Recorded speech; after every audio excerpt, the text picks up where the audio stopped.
America ఓ కలల ప్రపంచం. ఒక్కసారైనా అక్కడికి వెళ్ళాలని కొందరు కలలు కంటుంటారు. అదృష్టం కలిసొచ్చి కొందరికి మాత్రమే అలాంటి అవకాశం దొరుకుతుంది. అయితే వాటిని సద్వినియోగం చేసుకోకుండా దుర్వినియోగం చేసుకుంటూ తెలుగు జాతి పరువునే బజారు కీడుస్తున్నారు కొంతమంది వెధవలు. ఇలాంటి వాళ్ళ వల్ల తెలుగు కమ్యూనిటీకే కాదు మొత్తం ఇండియన్ కమ్యూనిటీకి కూడా మాటలు పడవలసి వస్తుంది. తెలుగు వాళ్ళు వచ్చి ఈడ $1,00,000 బ్లాక్ మెయిల్ చేస్తున్నాడు. ఈయన $100,000 బ్లాక్ మెయిలింగ్. ఈ దేశంకి వచ్చి మీరు you are talking about blackmailing $100,000. అమెరికాలో ఇటీవల జరిగిన కొన్ని సంఘటనలు మనల్ని తలదించుకునేలా చేస్తున్నాయి. తాజాగా కొంతమంది వ్యక్తులు డల్లాస్లోని ఓ రెస్టారెంట్కి వెళ్లి ఫుడ్ తక్కువ క్వాంటిటీ ఇస్తున్నారంటూ యజమానులను బెదిరించే ప్రయత్నం చేశారు. వాళ్ళకు నిజంగా ఫుడ్ తక్కువ సప్లై చేసి ఉంటే వాళ్ళు కంప్లైంట్ చేసుకునే మార్గాలు ఉన్నాయి. కానీ వాళ్ళు అలా చేయకుండా $1,00,000 ఇవ్వాలని బ్లాక్మెయిల్ చేయడం మొదలుపెట్టారు. దీన్ని రెస్టారెంట్ యజమానులు వీడియో తీసి బయట పెట్టడంతో వెలుగులోకి వచ్చింది. ఏది కొన్నా కూడా అవునవును కొన్నా కూడా నువ్వెవల్వి భయ్ నువ్వెవల్వు అరే పోయి కంప్లైంట్ ఇచ్చుకో అరే మోసం చేసుడు కాదు అయితే నువ్వు బ్లాక్ మెయిలింగ్ చేస్తావు మీరు తెలుగు వాళ్ళు మీరు బాబు బాబు ఇదా మీరు చేసేది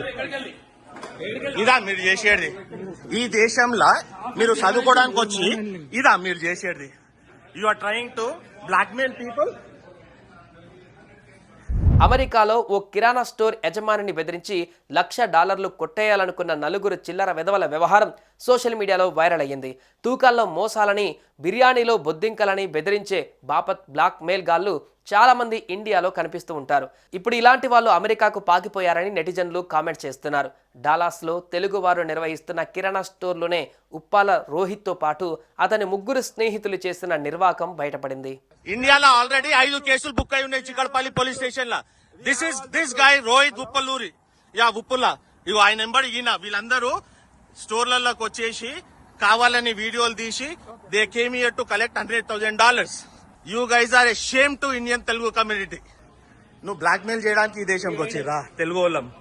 is this how you guys behave?